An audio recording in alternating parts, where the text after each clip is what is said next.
We have less than 2 months to go before the midterms. Pennsylvania is one of the crucial states we're following. In the Senate race, Democrat John Fetterman is going up against Republican Mehmet Oz, as in Dr. Oz. The two will face off in a televised debate in October, 2 weeks before the election. Our CBS News battleground tracker poll found Fetterman is leading over Dr. Oz by 5 points. It also found that Oz trails Fetterman on having, quote, the right experience by a whopping 32%. The poll discovered most of Oz supporters are backing him mainly to oppose Fetterman and not because they like the doctor. Our chief election and campaign correspondent, Robert Costa, joins me now from Philadelphia to walk through some of this. Bob, as we mentioned, there is now a debate scheduled between these two candidates. Do debates really matter in Senate races? It could matter in this one. It's the only one scheduled so far, John, in this highly watched Pennsylvania Senate race. And the details are still being negotiated. Fetterman announced today that he would be willing to debate Mehmet Oz on October 25th in Harrisburg, Pennsylvania, the state capital. But they're still negotiating the conditions. It probably will happen, but you never know with these political discussions. And to answer your question, in some races it doesn't matter because races can be dictated by national dynamics or different peculiar or local or regional issues. But when you're looking at Pennsylvania, this is a battleground that everyone at the top ranks of both parties is paying attention to. And they're huge, almost celebrity-type politicians. And John Fetterman, a high-profile Democrat, Mehmet Oz, a top Trump ally. And so a debate is a showdown for them, not just on policy, but on where these parties are in a crucial year.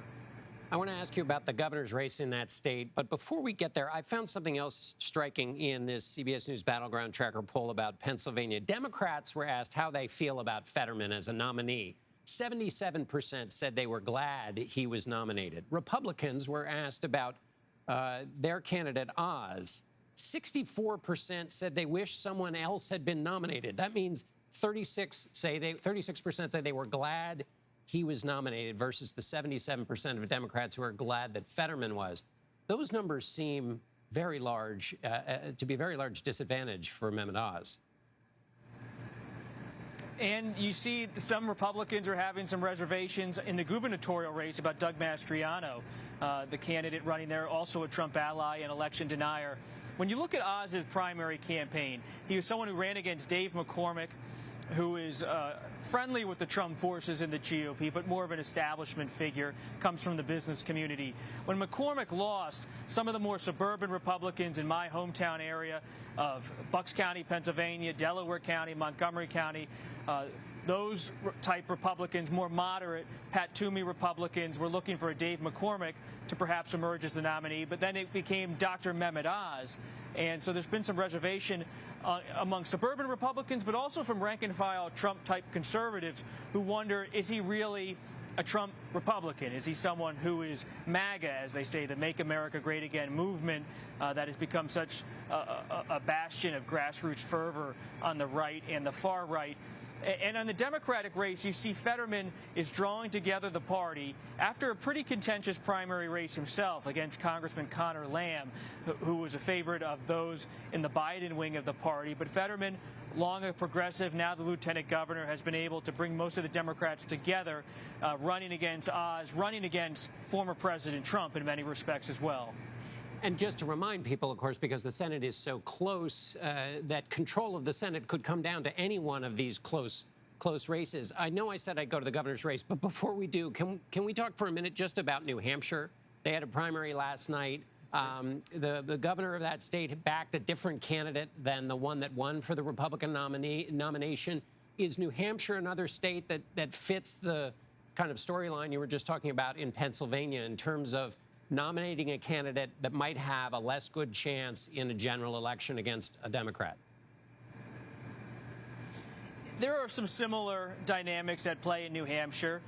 I mean, I wish I could be up at the Red Arrow Diner in Manchester tonight having some breakfast for dinner, talking to voters there. But my inclination is, I've been to New Hampshire, New England in recent months, is that the race in New Hampshire for Senate, Democrat Maggie Hassan, now against a Trump ally in Don Bolduc, a retired veteran, is very much like we see across the country, a Trump allied Republican, even though Bolduc didn't have the Trump endorsement, certainly Trump allied, wins the nomination against a more establishment favorite. Then the Republican Party wonders, well, what are we going to do now if the Trump-type candidate is the nominee? And they're going to, in most races, have to buckle up. Democrats feel good about their chances. Maggie Hassan could have faced Chris Sununu, the incumbent Republican governor, had he chosen to run this year. He decided instead to run for governor for re-election. And Sununu is someone who was hoping that Chuck Morse, a state legislative leader in New Hampshire, was going to win that nomination. But as you see in New Hampshire, in Pennsylvania, places that have a Republican base with that nationalist tide that still sweeps through the political ranks, that leads to people like Doug Mastriano, Mehmet Oz in Pennsylvania, and Don Bolduc in New Hampshire to become the nominees, even if they're not seen as the most electable by Republican strategists in Washington. Mastriano, the Republican nominee for governor. So now I'll take you back to the race for governor in Pennsylvania. You caught up with the Democrat running in that race, Josh Shapiro, and let's listen to what you said in your interview. How are you doing with those economic headwinds running for governor in Pennsylvania? Yeah, I've put forth a lot of plans on how we can cut the costs for Pennsylvanians. I've spoken a lot about the need to invest not just in workforce development, but also cutting taxes to be able to grow our businesses here in Pennsylvania. What's your response, though, if a voter says to you on the campaign trail, Mr. Shapiro, Democrats hold a lot of power in Washington. I hold them responsible for inflation, high prices at the grocery store, high prices at the pump? Bob, I focus on the needs of Washington County, Pennsylvania, not the words that come out of Washington, D.C. I am focused like a laser beam on the needs of Pennsylvanians, not listening to the nonsense coming out of Washington, D.C.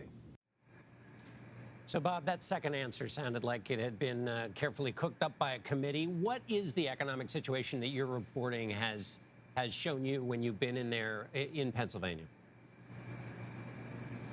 I'm in Philadelphia tonight, John, but spent earlier today and yesterday in Scranton, Pennsylvania, President Biden's hometown. Also, as fans of The Office know, home of Dunder Mifflin, that fictional company. But you see in Scranton a lot of economic pain. And going around that city north of Philadelphia, a few hours north, you really sense that there are shuttered businesses, shuttered factories, and the jobs aren't there in the same way they were 30 years ago, 50 years ago. And the forces that lifted Trump in places like that area in 2016 across Pennsylvania are still lingering, if not a little bit more latent.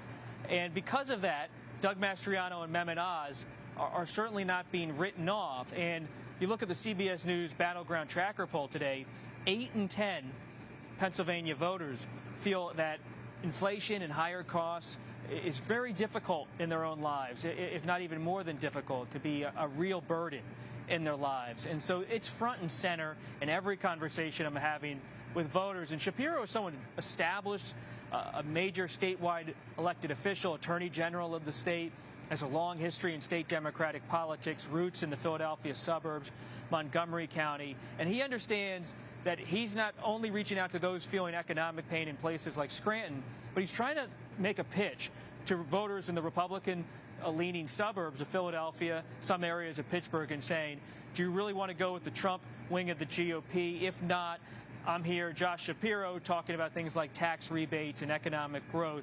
It's not a conservative message in any way, but it's a more wide-ranging message from a candidate who sees an opening on the right to potentially bring some of them into the Democratic coalition. All right, Robert Costa, we're glad you're out there for us. Thanks, Bob.